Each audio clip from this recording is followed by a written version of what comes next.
Hello, busy professionals, and welcome to the You Deserve a Luxury Vacation podcast.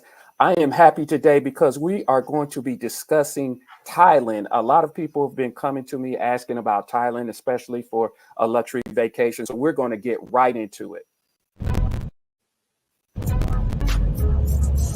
Welcome to the You Deserve a Luxury Vacation podcast, where we help busy professionals with valuable tips and inspiration to plan their next luxury vacation. Your host is Belvin Baldwin II, an award-winning travel advisor and owner of Showtime Travel. He will educate and entertain you on this journey by speaking with some of the top luxury travel suppliers. So let's get started, because you deserve a luxury vacation.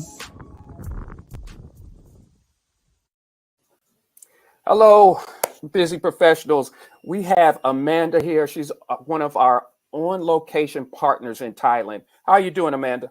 I'm good, Belvin. How are you doing? I am well, and thank you for joining us on the podcast here. I just want to jump right into it. Kind of tell us a little bit about your role and, what you do in Thailand. Yeah, of course. So I'm the sales director for EXO Travel. So we're a business-to-business travel supplier. So we're basically the in-destination specialist. So we create product, bespoke experiences, have pools of guides, and we partner with Showtime Travel and others to create bespoke experiences for their clients. So we have quite big teams all in destinations in Thailand to create really custom experiences. And I basically help our partners use our teams and our resources in destination. That's great to know because a lot of busy professionals come to us and they want real personalized experiences. And, they're looking for customized experiences. Usually people come to us to celebrate kind of a milestone birthday or some type of event. So could you kind of tell us what are some of the more popular experiences in Thailand? Yeah, that's a really good question. I mean, there's a huge wide range of experiences that are popular within Thailand. So Bangkok is on a lot of people's bucket list. So, Right. The urban environment and dining and seeing things like the Grand Palace and Wat Po. And then up in the north, there's quite a lush landscape. So the city of Chiang Mai is surrounded by elephant sanctuaries and national parks. And there's quite a range of beautiful hotels up there as well in the countryside and what we call the Golden Triangle, which is where Thailand, Laos, and Myanmar all meet. Mm-hmm. And then another really popular experience is the island hopping, of course. So Thailand's known for its beautiful lime karst scenery that shoots up from the bay, both in the Gulf and on the Andaman Sea. So a lot of our luxury clients will have a private like speedboat experiences at their own pace, hopping around the islands as well. Right. Okay. Mhm. So it seems like you could do a little bit of urban city. You can do islands. You could do the beach, a variety of different experiences. So when it comes to kind of customization, can you give me an example of kind of what you've done in the past to kind of customize a personal experience in Thailand? Oh, yeah. I mean, we can really do it all. You just have to let us know, Okay. about what your clients are looking for. And like you said, we do have a lot of special occasions. So just some examples, we'll set up some really kind of mind-blowing, beach renewal for clients as well for a Mm-hmm. special occasion. And then there are some niche experiences as well. Just we had a client interested in Muay Thai, for example, and we did ringside seats and then behind the scenes access for them. Oh, And we wow. do, yeah, and we do similar things for people like interested in the arts, where they can go to like private galleries. So there's a lot to customize and to do in terms of just each individual interests. Yeah, it just seems like, especially, I can't think of the movie, but I'm pretty sure you know the movie. It's about the bachelor party in Bangkok. Gosh, I can't. Hangover. Hangover, Yeah. right? Everybody kind of talks about Hangover in Bangkok, but there's so many different ways that you can experience there. I know a lot of people talk about. We've talked about Bangkok, of course, but could you kind of talk about Phuket and what you can do there? Because it kind of seems like a lot of people want to stay in Bangkok and then also stay in Phuket. Yes, so Phuket's very popular for certain times of year, and then there's another beach area called the Gulf where Koh Samui is. So there's beach options year round. So All right. Phuket, the best time to go there is November through to March, and it's actually quite big. It takes 2.5 hours to drive from one side of Phuket all the way to the tip. So it's bigger than what a lot of people think. And then within Phuket, there's many different beaches, and each beach has a different vibe, whether it's quiet, whether it has kind of big resorts next to golf courts. There's ones that are quite bustling that have a lot of bars and like more party scene. So just dependent on the client's interest, we can hone in on the right hotel and neighborhood for them, so that they're next to the types of restaurants, bars, activities that they want to be in. But regardless of where they're staying in Phuket, there's an old town. So you can do cultural touring as well, such as food tours, Big Buddha, and then the island hopping, like I talked about before, around the Similan Islands or other places in the Andaman Sea. So there is quite a range. A lot of people will take time for spa and some R&R. Okay. Mixed with perhaps some cultural touring, food tours, cooking class. There are also elephant sanctuaries that are very responsible and pass our sustainability tests Yes. as well Good. in Phuket. So honestly, you could go to Phuket for 10 days and do something different every day. Right. So there is quite a large range of things to do for sure. So when it comes to this, you're seeing a variety of different, I'm just thinking of a variety of different itineraries in my head. Americans have a certain amount of time off, their PTOs, so I usually say at minimum 7 days. What can you kind of experience in 7 days there? In Thailand? Yeah, so it's really hard, but Yeah, I I would know it's seven say days. narrowing down, if Right. people just had 7 days, I would probably recommend Bangkok and Chiang Mai. And the reason is because Bangkok, great international flights. It's very bustling, and you'll see the most important cultural sites for the Thai people, the Grand Palace, for example. Hmm. And you can do a huge range of things just in and around the Bangkok area. And then contrastly, if you go up north to Chiang Mai, which is the northern cultural hub, that's when you'll be able to do like more of the national parks, get a little bit more in the countryside, and also see some important temples and local life. All So right. I think those two areas contrast quite a bit, and you can get a really good feel for Thailand just in 7 days, just with those two areas. Those two areas. Got Mhm. it. Got it. And for the people who want to stay longer, let's just say 10 to 14, what would you add on there? Yeah, so your typical 9-night stay, you could do 3 nights Bangkok, 3 nights Chiang Mai, 3 nights beach. So I think that breaks everything up quite nicely. Okay. And then the sky's the limit if you have more time. There are areas, for example, south of Thailand where you can see elephants in the wild. There's Mm, places called like Sukhothai that are just south of Chiang Mai that have UNESCO sites. And there's areas kind of in the north as well. The north is where it's mountainous. okay. So you can go to Chiang Rai, which is a city next to Chiang Mai, and the Golden Triangle area I talked about. There's some luxury hotels there with elephant sanctuaries on site. So that's some Okay. really cool product to add a few nights, as well as an area called Pai. And it's really good for trekking, local life. In addition to that, there's much more beaches that you can do outside of Phuket. So Okay. if some clients that have more time, they might break up a beach stay Right. to get a feel for Phuket and maybe another area as well.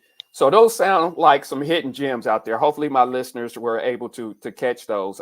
If it seems like, a lot of people talk about Bangkok and Phuket, but I think you talked about Chiang Mai, which is another one out there that you really can take advantage of. And the great thing about it is I feel that you get a sense of feel of, you can have that luxury feel and you can have that local feel.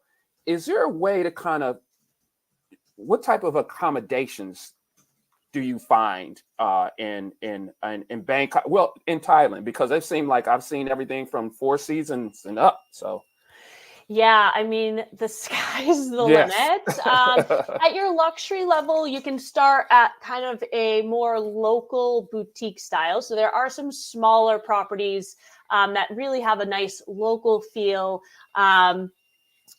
local character, and those are really, really good in Southeast Asia region.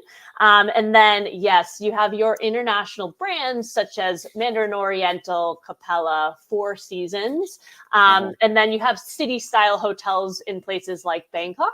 But then Right. outside of Bangkok, you do have a lot of more like local architecture style for some of the best brands, and those can be absolutely amazing. And same on beach, you do have hotels that are a little bit more geared toward couples, and then some hotels that are geared toward families. So we can really hone in on the best options, but there is no lack of luxury hotel options in Thailand, that's for sure. The only areas is like way off the grid. You know, maybe Right. there might be more eco lodges, but in kind of, you know, the main area, there is multiple choices. So we really just hone in on the client's style Right. and try to get the best fit for them. Yeah.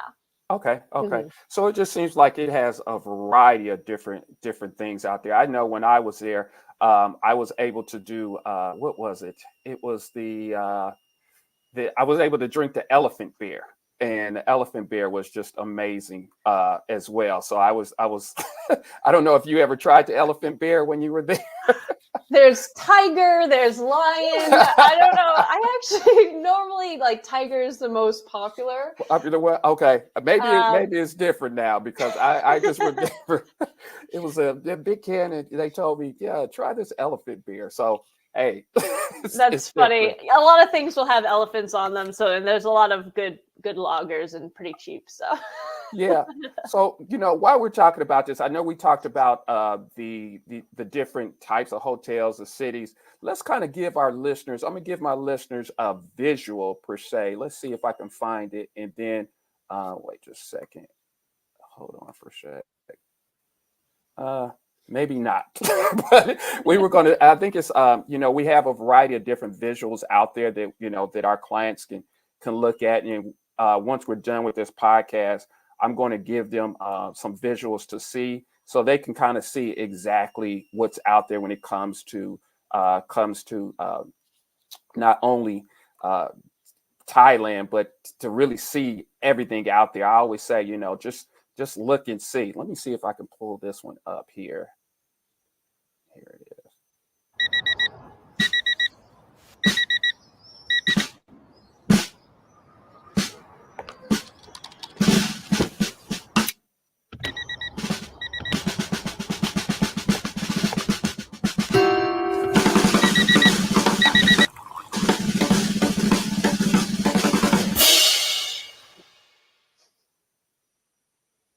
It's time to make a change.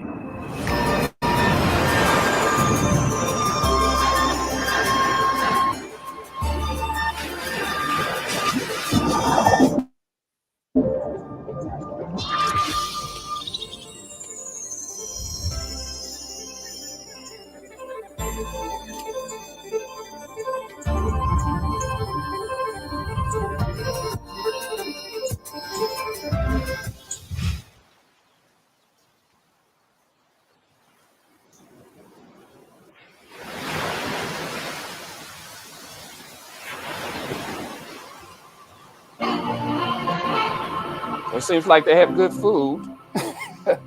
it's amazing to highlight for me.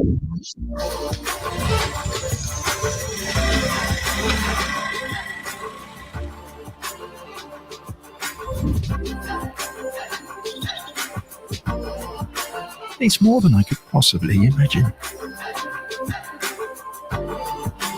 In Thailand, wherever you wake up, eat, walk, sit, or sleep, you're creating new memories that will last a lifetime. Write your life's new chapter in amazing Thailand.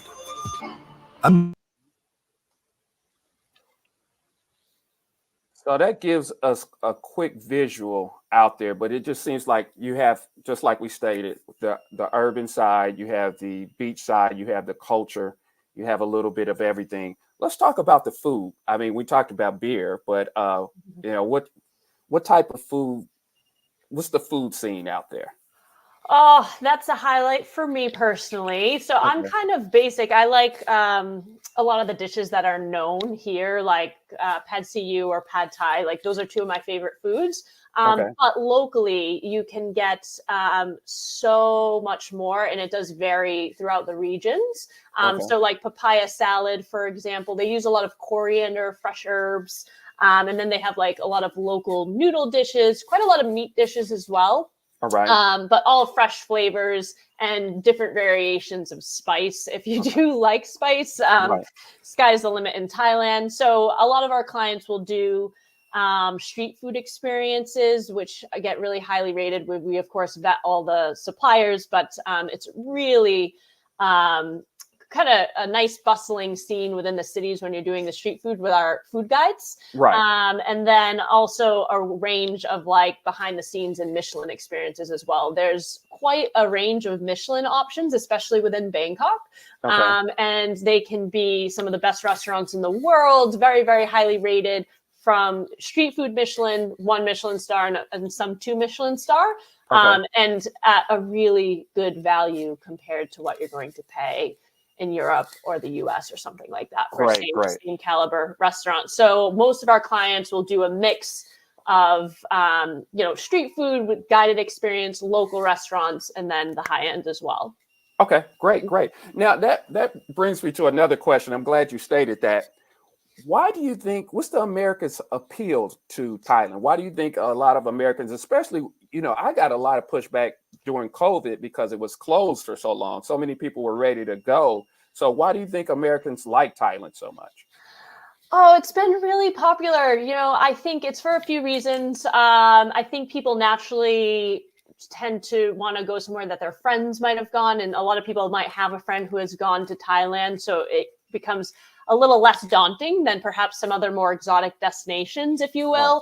will. There is a very good entry policy and flight connections. So, Okay. U.S. passport holders can get in very easily, and they have a very active tourism board promoting Okay. the country, Good. and people can easily get flights. And I do see a lot of travel polls as well, and Bangkok keeps rising and is really on the top now of visited on bucket lists for Right. where people want to visit for Right. cities. So, Hmm. traditionally you always get the European cities, and I like to see some Asian cities, including Bangkok, really high on the list now. So I just think it's easy, and there's a lot of appeal of different things you can do.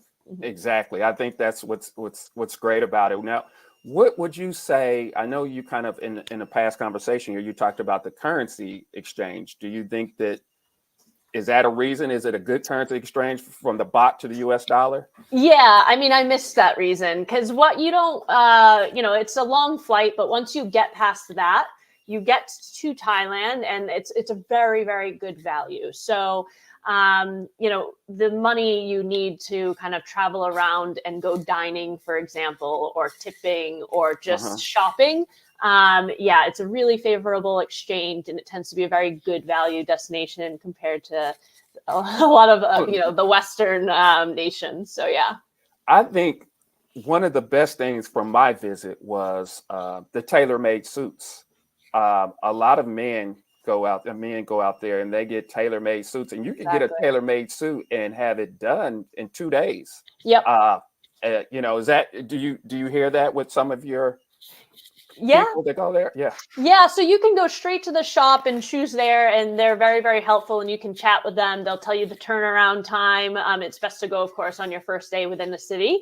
Right. Or you can actually go as far to bring a picture Mhm. of something you like, whether you already have it. You can bring an item of clothes. You can bring a picture. So a lot of clients do like to do that if they have time. And again, it's a really good value compared to a similar experience somewhere else. Yeah. Yes, it is a very great Mhm. value. I mean, Mhm. to have a tailor-made suit right there with good quality as well. I mean, you get to pick out the different styles and look at the material. Uh, Worcester wool, 100% Worcester wool. I mean, they really go far to make sure it's the right fit for you, and that's one of the great things. Do you see a lot of I'm speaking from a guy's perspective, but do you see women go there as well to? Oh yeah. Yeah. Okay. Oh yeah, similar. You can have, there are like ones that you can get dresses as well, but a lot of women get suit dresses or suits as well. So we've had a woman do it as just as much. Okay. Yeah. Great. Yeah. Wow. So when we talked about the flight there, and I think that's probably one of the challenges, if any, when it comes to it. I know when I flew, I stopped in Tokyo, and then I went straight into Bangkok from there. What do you Mhm. usually see as far as flights going to Bangkok? How long is the flight? Where are the layovers, etc.? Yeah, so it can really range just based on the hub, but it's always going to be around one stop out of the US. So just using Atlanta as an example, you're going to stop in a hub somewhere, and that will be dependent on the air carrier that you're Correct. flying. So Korean Air is a big it has a hub in Atlanta where you would lay over in Seoul and then connect into Bangkok that way. You flew through Tokyo on Japan Air maybe, and then connect in that way. And then aside from the main Asian hubs, like you can fly through Hong Kong on Cathay Pacific is a great option. Very popular routings are also through the Middle East. Some of the best carriers in the world, such as Qatar Airways or Emirates, route through Doha and Dubai. So the total trip time is around the same, say 22-ish hours, give or take. But just the different legs might be different lengths in time. That's all. Just depending on where you lay over.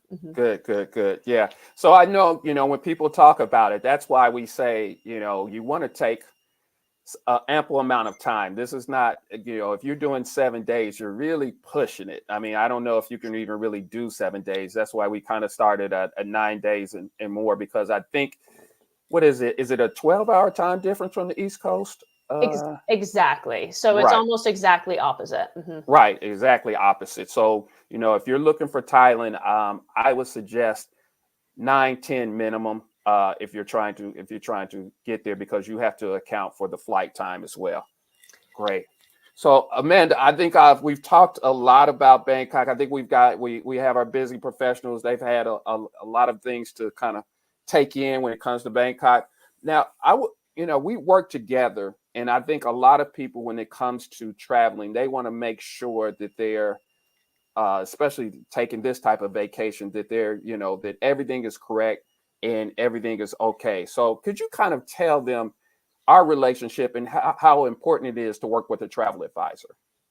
Yeah, for sure. I mean, the internet is just filled with data, and no matter how many good reviews you see, you're also going to see bad ones. So people use travel advisors because they have a relationship with the people that are actually on the ground. And trusted suppliers in terms of the authenticity that they provide, and the product and the guides and the experiences overall. And also the time it takes to plan a trip is quite significant, especially such a big trip where so much research is required. And then on top of all of that, one of the biggest value adds is, there are sometimes things that you can't control when you're traveling. A storm might come through, a flight might get canceled, and we provide 24/7 support for our partners. So if it is the middle of the night, and you partner with us, then the clients can, of course, call us, and we take care of everything seamlessly. So we really make sure we take care of our partners and mutual clients together. So it's a huge time saver, and it can be a huge money saver as well. And not having to think, because all of our clients, they arrive in Thailand, they have a signboard, and they say, that's my guide. And then you just go off. So you literally don't have to think at all about where am I going? And that takes a lot of time and a lot of energy when you're traveling. So our clients want everything taken care of. They don't have to think. They just follow their guide, ask questions, and just enjoy. So that's our goal. Well, that's what our clients like to hear, because I know I definitely work with busy professionals, and they want to make sure that that their time is valued. And that's what we try to do, is make sure that they're not on vacation trying to plan a vacation. Another thing is to make sure that they have that support there while they're on the ground. I always say, even though we're not there, we always have somebody there for you. You're never alone. So we want to make sure of that. Amanda, I'm so happy that you got on this show and you talked to us about Thailand, because a lot of people have been coming to me about Thailand. I'm glad we were able to speak. And just to let all our listeners know, Amanda is kind of a specialist of all of Asia, and she may be back here to talk about other countries as well. So if you have any questions regarding any parts, not only Thailand, but any parts of Asia, just DM me or email me and let me know. We're also going to give you guys a freebie, kind of an itinerary. So we'll leave the link in the comments to make sure you click on that link, and we'll give you an example of some of the great itineraries that we make when it comes to Thailand. But if you have any questions regarding Asia and overall, just make sure that you contact us so we can make sure that we can also have that as another show, or we can get that information to you. Now, Amanda, I know I've been talking a lot, but is there anything that maybe I forgot that you can help us out with, or if there's anything that you want to say regarding Thailand? Oh, that's a really good question. I mean, take a look at the sample program, and that's kind of a really nice off the beaten path and main like classic areas program. And just keep in mind that everything can really be highly customized. The cool news is the flight connections are much better than they were during COVID. We did have a period of time where the flights were an issue, and that's not the case anymore. And then if you can, as Belvin mentioned, it is popular. So especially for, the peak seasons or heavy travel periods, just plan ahead if you can, so that you can get all your first choices and have, something to look forward to. So great. And we probably stated this, but let's just reiterate it. What are the peak seasons, and what are the seasons that are the rainy seasons, so we can avoid those times? Yeah, there are microclimates. So I don't want to, Thailand is a year-round destination. It does see visitors year-round. The busiest time that, comes with the least amount of rain is November through March. So right in there is a Christmas, New Year's. So that's Christmas, New Year's is the busiest time, but November through March typically has the least amount of rain. And then September-ish tends to be the rainiest. So, but, it is a year-round destination, and then just based on the client's interest, we can go to certain areas that will have less rain. For the beach, for example, Koh Samui has an opposite rain season than Phuket. So there are options, yes. But November through March is typically the driest. See, that's why we're here, because even if you plan during that time, we can redirect you to the least amount of rain if this during that season. So exactly. And the great thing about it is, just like Amanda stated, Thailand is a year-round destination. So it's you don't have to avoid a specific date or anything of that nature. Well, great. Well, I think that was a great, we answered a lot of questions there. And Amanda, I want to thank you again for talking about Thailand. I know it's probably going to be more questions. Make sure that everybody clicks on that link below that we're going to have. We're going to make sure that we get you that great information that you're looking for. If you need anything when it comes to discussing a itinerary or anything, visit showtimetravel.com and click on the You Deserve a Luxury Vacation link, or Design My Luxury Experience link, and we can set up a free consultation for you. Amanda, thank you again. And remember, every busy professional, contact us, because you deserve a luxury vacation. Thank you for listening to the You Deserve a Luxury Vacation podcast. Please visit showtimetravel.com to plan your next luxury vacation. Also subscribe to the Showtime Travel channel on YouTube and Instagram for more luxury vacation inspiration.